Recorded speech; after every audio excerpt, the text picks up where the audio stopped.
pessoal, tudo bem? Espero que vocês estejam bem, que vocês estejam se cuidando e cuidando de quem vocês amam. A gente tem que estar muito atento às orientações da OMS, né, para a gente enfrentar esse período aí que não é fácil. Meu nome é Eduardo Miranda, sou professor de Sociologia e gostaria de trabalhar aqui com vocês alguns slides que eu preparei para a gente estudar juntos o capítulo intitulado Democracia e Cidadania. Esses dois termos que são muito importantes aí para a Sociologia, então vamos dar uma olhadinha lá juntos. Basicamente, pessoal, o começo do capítulo vai falar da discussão entre democracia direta e democracia representativa. Isso é importante porque a gente percebe na passagem do tempo a transformação desse modelo, desse tipo de democracia, que num primeiro momento, lá ainda nos gregos, né, na Grécia Antiga, onde começou, digamos assim, a ideia de democracia, a gente tinha de fato uma democracia direta. O que quer dizer direta? A qual o cidadão deliberava, decidia e no limite ele participava diretamente. Isso era importante e possível porque naquele momento a gente estava vivendo em comunidades e sociedades ainda muito demilitadas, muito pouco demograficamente habitáveis, né, com poucas pessoas, e tudo isso fazia com que aquele modelo de democracia fosse possível de ser aplicado. Com o advento das sociedades mais complexas e principalmente do boom demográfico, né, que a gente chega a 7 bilhões de habitantes hoje, uma democracia inteiramente direta seria quase que impossível. Então a gente moldou esse modelo de democracia para o que a gente chama de democracia representativa.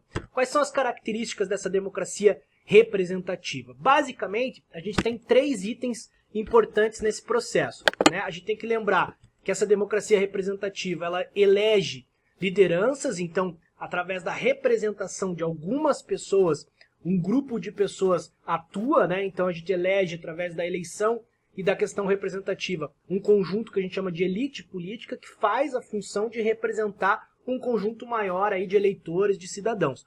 Essas eleições têm que ser competitivas e idôneas, né? Isso é importante destacar, porque a gente sabe que ao longo da história nem sempre as eleições foram competitivas, até hoje não são, se a gente pensar no sentido econômico, né? Que engendra as atuais eleições, e idôneas no sentido de que tem que ser sérias, tem que ser não fraudadas, né? Tem que ser ilesas. Então, nesse sentido, mais da fraude, da farsa, que a gente sabe, por exemplo, na história do Brasil, que aconteceu durante a República Velha, por exemplo, como a gente estuda nos livros de história.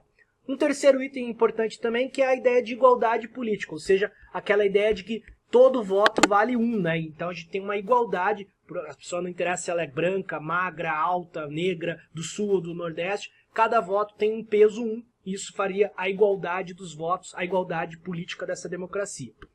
Na continuidade lá do livro, a gente vai ter 2 grandes teorias, digamos, para falar da democracia. Uma de um autor importante chamado Joseph Schumpeter, que vai basicamente entender a democracia mais como um processo, como um método, como um procedimento. Por que ele quer chegar nessa ideia? Basicamente ele não concorda ou ele tem críticas muito severas ao que antes dele era pensado democracia, como a ideia do bem comum e da vontade geral. O Schumpeter ele critica essa ideia de bem comum, dizendo que muito menos do que um norte, digamos, para a democracia, esse bem comum ele é uma disputa, né? Porque pode ser, o bem comum ele não é dado, ele não é consensual, pelo contrário, ele é fruto de uma disputa. Então, para mim pode ser, eu tenho uma ideia do que é bem comum, para vocês que estão aí assistindo, a gente pode ter uma outra ideia. Portanto, a democracia não está na definição do que é o bem comum, que dificilmente a gente operaria num consenso, tendo em vista essas sociedades tão complexas. E por isso mesmo ele vê a democracia mais como um procedimento de eleger representantes do que propriamente a definição lá clássica de democracia como bem comum ou como vontade geral, que segundo ele também é muito difícil a partir do fato de que as pessoas não têm acesso ao mesmo número de informações, elas não têm os mesmos graus de educação, de formação. Então, em temas muito complexos e específicos, fica difícil a gente definir o que é uma vontade geral. Portanto, a democracia não está nessas definições, segundo Schumpeter. Está mais no procedimento pelo qual a gente utiliza a escolha, né? E aí a eleição ganha muito destaque na teoria dele. A gente escolhe lideranças e representantes, mais na ideia lá, como a gente viu, de democracia representativa. Um outro autor importante que é mencionado no texto é o Robert Dahl, que tem a ideia de poliarquia. O que é isso? É uma democracia, digamos, mais comparável. Ele chega numa ideia de que a poliarquia seria quase que um um tipo ideal de regime político, do qual tem que ser garantido, e aí ele vai medindo os níveis de poliarquia, ou seja, de democracia desses locais, através de arranjos institucionais, né? Principalmente em dois eixos importantes que ele destaca na sua obra. O eixo da participação, ou seja, se essa democracia garante a possibilidade de participação plena das pessoas no mundo político, né? De poderem participar de partidos, de poderem participar inclusive de reuniões, de sindicatos, de lideranças, de comitês, de associações e tudo mais, e também garantindo a ideia de oposição. Para ele, essa função importante da democracia também é ela garantir uma oposição. Se você não tiver um arranjo institucional que garanta a oposição, ou seja, o contraponto, uma ideia crítica ao próprio governo, você não estaria próximo do que ele está chamando aqui de poliarquia. Aí o texto também vai falar dos partidos políticos, essa é uma parte mais tranquila, a gente, penso eu, consegue identificar na sociedade, né? Eu destaco aqui um autor importante, que é o Maurício de Verger, que ele vai falar em 3 modelos de partidos. A gente já teve esses modelos todos no Brasil, né? Se a gente pensar o bipartidarismo no período da ditadura militar, o multipartidarismo, que é aquele que pressupõe vários partidos, como atualmente é organizado o sistema político brasileiro. Importante lembrar que ele não faz juízo de valor, né? Não há uma receita de bolo, digamos, que seja aplicável para todas as sociedades, todos os locais, do que vai funcionar melhor. Cada um desses modelos, unipartidário, bipartidário e multipartidário, tem seus prós e seus contras, e é importante a gente destacar isso também.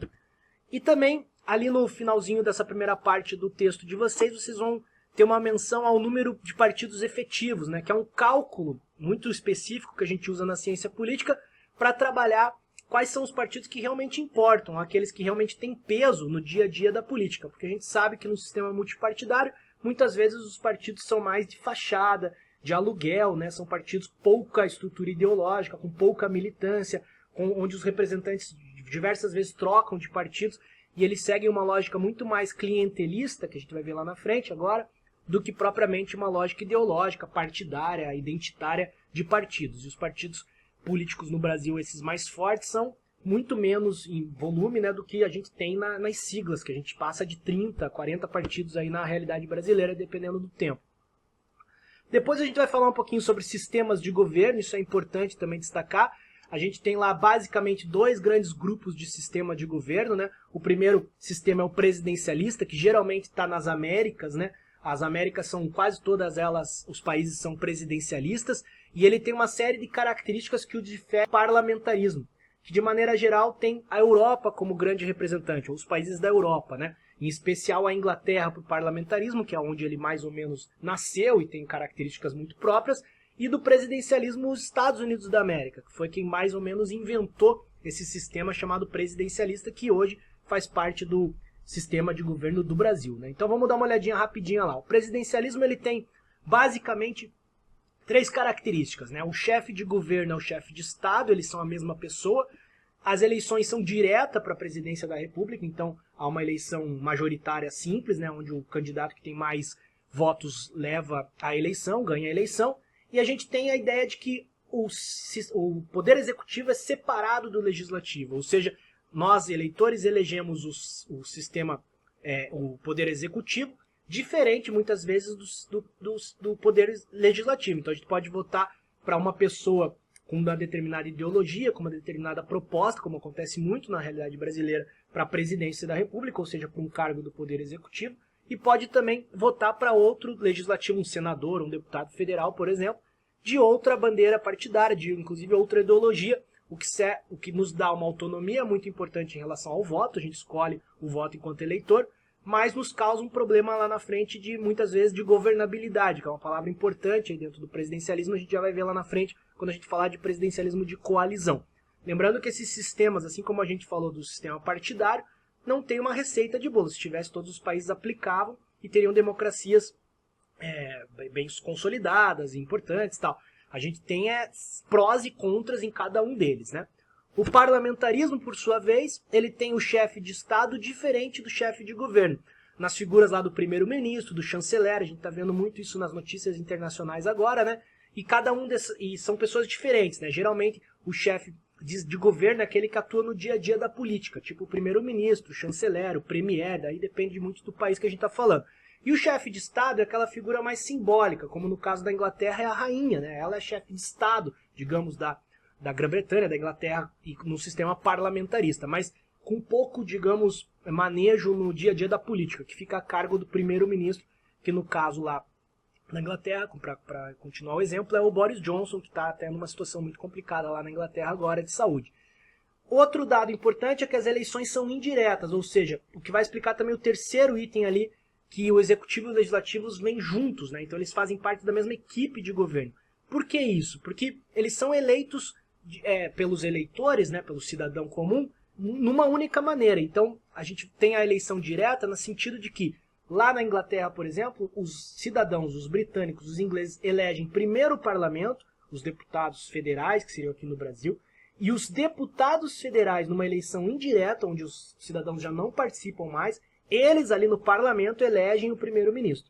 Portanto, o primeiro-ministro ele é eleito não pelo cidadão comum, pelo povo, né? Ele é eleito a partir da eleição que o povo faz do parlamento. E o parlamento, os representantes eleitos, é que elegem o primeiro-ministro. Portanto, o primeiro-ministro não é uma eleição direta como é o presidente no presidencialismo. Essa é uma importante diferença e isso faz com que o primeiro-ministro, sendo eleito pelo parlamento, ele está atuando sempre junto ao parlamento. Então, é muito diferente da realidade brasileira, onde o parlamento faz todo um outro cenário, ele não tem responsabilidade pelas políticas públicas adotadas pelo Poder Executivo, no limite, ele não tem essa responsabilidade, ele tem a responsabilidade de fiscalizar, de propor emendas, de fazer algumas tratativas, mas no parlamentarismo isso é comum, isso é junto, né? O executivo, ao aplicar as suas políticas públicas, ou seja, ao executar as políticas públicas, ele também tem o legislativo atuando, coisa que aqui no Brasil é mais separado.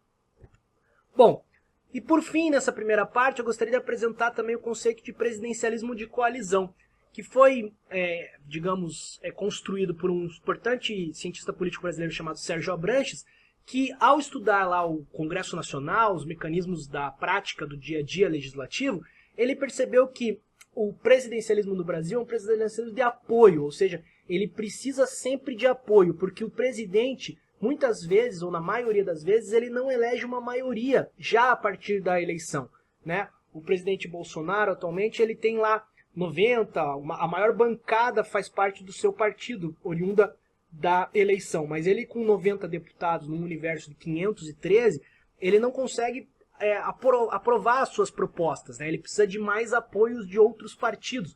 Então, no Brasil, como a gente tem essas configurações, é muito difícil o presidente se eleger já a partir da eleição com um amplo apoio que permita ele implementar suas políticas públicas, porque no limite ele sempre precisa do aval do Congresso. O que ele faz, portanto? Ele busca esse apoio através da cooptação, né, dos parlamentares, dos partidos, e aí uma série de questões que vão desde troca de cargos, de influência, de nomeações em ministérios, do suporte político através dos líderes partidários e, infelizmente, também da corrupção, né? A gente tem esse apoio construído, e esse apoio construído é posterior ao resultado eleitoral. Isso ficou conhecido na literatura como presidencialismo de coalizão, ou seja, a gente não consegue aqui no Brasil eleger um presidente, não precisa ser só o presidente, mas pode ser um chefe do Poder Executivo de maneira geral, ou um governador, no caso do âmbito estadual, ou os prefeitos no âmbito municipal, que eles já a partir da eleição tenham uma base no parlamento que lhes dê apoio. É necessário, portanto, que esse chefe do Poder Executivo, no nível que ele estiver, ele busque no Legislativo um apoio mais amplo, e aí ele lança a mão de todas essas tratativas, essas ferramentas, para buscar esse apoio, que vão desde coisas muito benéficas, muito interessantes, mas também tem coisas muito complicadas aí, como a gente viu recentemente na história política brasileira. Ok, pessoal?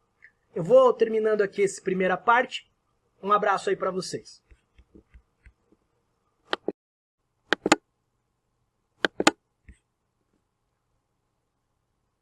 Pessoal, na sequência, a gente vai ter uma discussão importante também sobre cidadania.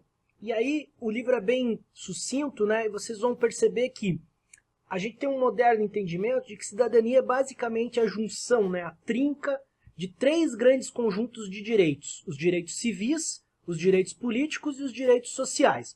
Eu até trago uma referência aqui para vocês, importante nesse debate, o livro chamado Cidadania no Brasil, do José Murilo de Carvalho. que é um autor importante. Eu separei algumas definições aqui do que são esses direitos, bem rapidinho para vocês. Quero que vocês prestem bastante atenção lá. Olha só, os direitos civis, segundo José Murilo de Carvalho, são os direitos fundamentais à vida, à liberdade, à propriedade e à igualdade perante a lei. Eles se desdobram na garantia de ir e vir, de escolher o trabalho, de manifestar o pensamento, de organizar-se, de ter respeitada a inviolabilidade do lar e da correspondência, de não ser preso a não ser pela autoridade competente e de acordo com as leis, de não ser condenado sem processo legal regular. São direitos cuja garantia se baseia na existência de uma justiça independente, eficiente, barata e acessível a todos. São eles que garantem as relações civilizadas entre as pessoas e a própria existência da sociedade civil, surgida com o desenvolvimento do capitalismo. Sua pedra de toque é a liberdade individual. Os direitos políticos são mais curtinhos, olha lá. Os direitos políticos têm como instituição principal os partidos e o parlamento livre e representativo. São eles que conferem legitimidade à organização política de uma sociedade. Sua essência é a ideia de autogoverno. E os direitos sociais são aqueles que garantem a vida em sociedade. Os direitos sociais permitem às sociedades politicamente organizadas reduzir os excessos de desigualdade produzidos pelo capitalismo e garantir um mínimo de bem-estar a todos. A ideia central dos direitos sociais é a ideia de justiça social. Bom, de modo que, além das descrições, o José Murilo de Carvalho apresenta as instituições que operam, que são base, segundo ele, para que esses direitos saiam da Constituição, que é só uma abstração, um papel, para começarem a ser aplicados na prática na sociedade brasileira. Isso tudo choca com a nossa cultura brasileira, com a nossa cultura política do Brasil, que é diferente de outros locais. Esses direitos nos igualam enquanto cidadãos brasileiros, nas diversidades que 210 milhões de pessoas têm espalhados por esse país gigantesco que é o Brasil, mas tudo isso nos faz cidadãos comuns, cidadãos únicos. A gente é cidadão brasileiro, seja lá onde a gente for, seja de que idade a gente for, seja de que região a gente esteja falando. Todos nós temos acesso a esses direitos e a esses deveres que a Constituição nos impõe. Portanto, pensar como que é a cultura política brasileira, nesse sentido, é muito importante. E aí o texto de vocês vai falar sobre o clientelismo, que é uma característica muito importante, destacada aí da nossa cultura política. O que seria o clientelismo? Pensando a burocracia como a administração que consegue operar as políticas públicas, a gente tem duas divisões básicas nesse processo. A divisão dos funcionários públicos que são concursados, aqueles que passam por concursos públicos e são técnicos de suas áreas, mas também a gente tem uma série de outros funcionários públicos que a gente chama de livre nomeação, ou seja, que são comissionados e que são indicados por políticos, fazem parte de uma eleição, digamos, interna que os políticos indicam sem necessidade de concurso público, portanto, não necessariamente tem as aptidões e as técnicas para exercer tais funções. Esse fica a cargo da escolha do político. Isso é um prato cheio, um braço importante que opera o que a gente chama de clientelismo no Brasil, que é basicamente essa noção de que o político começa a ter acesso direto ao seu eleitorado através da administração pública, do seu mandato, do seu governo, da sua lida enquanto político, e que, de certa forma, causa uma série de sequelas, de problemas aí. Para a gente avançar e já chegar no final, que acho que é a parte importante lá do texto de vocês, há uma discussão sobre essa igualdade política que nos foi prometida lá no começo da aula, através da noção de democracia, da questão de cidadania, mas que se confronta aí com uma sociedade como a brasileira, que até hoje ela é muito desigual, ela é uma das mais desiguais do mundo. Então, até que ponto a gente tem essa igualdade política que é vista na formalidade da lei, na Constituição, que diz que todos nós temos que ter acesso à educação de qualidade, todos nós temos que ter acesso à saúde pública, todos nós temos direito a uma habitação digna, a uma moradia digna, mas que por vezes a gente não vê na prática acontecendo. O José Murilo de Carvalho, assim como outros sociólogos e importantes pensadores brasileiros da realidade brasileira, vai dizer que a nossa sociedade atravessa uma série de problemas de acesso e de garantia desses direitos, menos pelos direitos em si, porque eles já estão lá na Constituição, e mais por essas instituições que são as bases pelas quais esses direitos podem operar. E aí a gente não tem essas instituições de certa forma, operando no Brasil, né? Vamos lembrar lá da descrição que eu li agora há pouco, por exemplo, dos direitos civis, que são aquelas nossas garantias de liberdade individual, de ir e vir, de não ser preso sem processo legal, de você ter uma série de garantias de liberdade individual para a gente chegar nos direitos civis. Só que na descrição do José Hermenegildo de Carvalho, ele apresenta que para isso a gente precisa de uma justiça acessível, barata, eficaz aqui no Brasil. E a gente sabe que muitas vezes as instituições de justiça, por exemplo, gratuita no Brasil, são apenas do século XXI. Eu vou dar um exemplo, por exemplo, da Defensoria Pública, né, que é uma instituição mais recente no Brasil, coisa que justiça pública e de qualidade e eficaz já aconteceu na Europa já desde o século XVIII, XVII havia essa preocupação. E no Brasil a gente ainda não tem essa preocupação, né? Esse é só um dado para mostrar como essa discussão ainda precisa caminhar no Brasil, né? Quando a gente faz um recorte, digamos, também da sociedade brasileira tal qual ela é, quando a gente percebe dos 210 milhões de brasileiros, quem são homens, quem são mulheres, quem tem uma renda maior, quem tem uma renda menor, quem tem acesso à educação, quem faz parte do grupo que tem condições de acesso à saúde, quem é branco, quem é negro no Brasil, a gente começa a perceber que essas desigualdades também são proporcionalmente, digamos, detectadas em principalmente critérios de gênero, né, homens e mulheres. Historicamente os homens sempre tiveram mais privilégios, e também no sentido racial, né, no sentido da cor da pele, que a gente diz hoje, no sentido de que brancos têm sempre índices de desenvolvimento humano, de acesso à educação, de questões relacionadas à saúde, e quase todos, né, ou o contrário, né, quando a gente fala, por exemplo, de violência, são os menos acometidos pela violência. Quando a gente fala de morte, são os que menos morrem, ou que mais vivem por tempo, né? E em detrimento, por exemplo, da população negra no Brasil. Então, todos esses processos que a gente tem descritivos dos direitos, da cidadania, das instituições que operam, a gente precisa fazer um recorte, né, um estudo seguro sobre como que é a realidade pela qual esses direitos e essas instituições estão operando, estão vivenciando, existem na prática, na essência, né?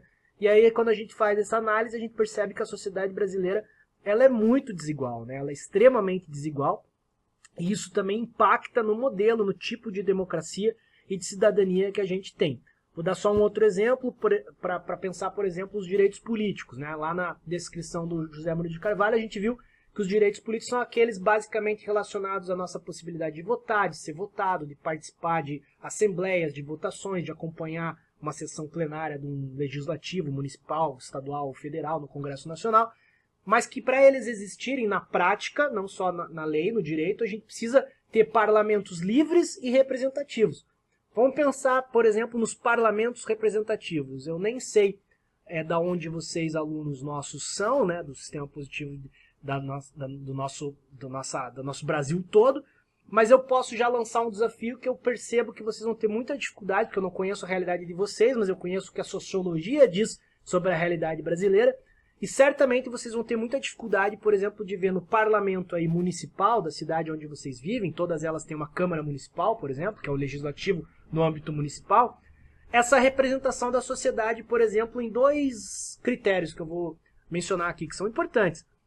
O Brasil, a população é de 210 milhões de habitantes. 52% do Brasil é formado por mulheres. Então as mulheres são a maioria da população brasileira. Quando a gente vai aos parlamentos, e eu faço esse desafio de vocês investigarem isso nas cidades de vocês, os parlamentos brasileiros, que são a força, né, da representação política que a gente discutiu na aula de hoje, eles não passam, e muitas vezes eles não chegam nem perto dos 10%, 15% de representação de mulheres.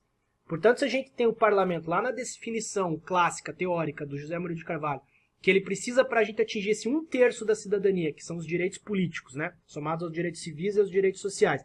Se esse 1/3 ele precisa ter um parlamento representativo para ele aparecer na prática, para ele não ficar só na teoria, só na Constituição, a gente está falhando muito, porque os nossos parlamentos, por exemplo, não são representativos da sociedade brasileira. Eu dei esse primeiro critério para falar de homens e mulheres. As mulheres estão subrepresentadas na política de uma maneira geral. Mas eu poderia falar, por exemplo, entre brancos e negros, né? A população negra no Brasil, em algumas pesquisas do IBGE, chega a ser a maioria, e a gente sabe também que nos parlamentos a gente não tem uma maioria de pessoas ou de representantes negros no parlamento, né? Outro dado importante é a classe social, né? A enorme quantidade, a grande maioria, 90% da população brasileira, é composta de trabalhadores assalariados que ganham média de renda muito pequena, de 2, 3 salários mínimos em média no Brasil. Então ganham até R$2.000, R$1.000 e poucos para a família toda. E a gente sabe, quando a gente vai ver a renda média do parlamento brasileiro, vamos pensar no nível nacional, né, dos 513 deputados, mais os 81 senadores, essa renda é muito maior, né? A maioria dos parlamentares no Brasil são mega empresários, faturam milhões por ano. Então vocês imaginam como isso impacta, por exemplo, quando as discussões, por exemplo, de leis trabalhistas, questões de previdência social, como a gente vivenciou agora há pouco no Brasil, como isso causa um impacto, porque de certa forma todas essas propostas, essas mudanças de lei, dependem do aval do Congresso. E o Congresso está não representando a população como um todo, ele representa partes da população. Nesse caso, por exemplo, os mega empresários. E aí, claro que os interesses dos mega empresários vão sobrevalecer em relação ao da grande maioria. E aí, lá na teoria, isso causa um problema porque esse direito político não está sendo bem operacionalizado. Ele aparece na teoria, mas a gente está falhando para aplicá-lo na prática de uma maneira mais teoricamente interessante, justa e tudo mais. Ok, pessoal? Então, essa parte ficou como uma igualdade quase como uma formalidade. Então, a tarefa de casa aí parece de todos nós cidadãos brasileiros é tentar trabalhar mais sofisticadamente esse entendimento de como operar esses direitos que fazem parte teórica da cidadania, os direitos civis, os políticos e os sociais, quais são as instituições fundamentais para esse processo e tentar aperfeiçoar essas instituições, de modo que aperfeiçoando as instituições, nós vamos ter melhorias na prática desses direitos que já estão lá na Constituição. Isso é muito importante que eles estejam na Constituição, mas eles não saem da Constituição direto para a nossa vida prática. A gente precisa estar sempre atento nesse processo, ok? Acho que era isso aí o capítulo. Espero que vocês tenham gostado da aula de hoje. Eu fico à disposição de vocês. Um grande abraço e se cuidem aí. Tchau, tchau!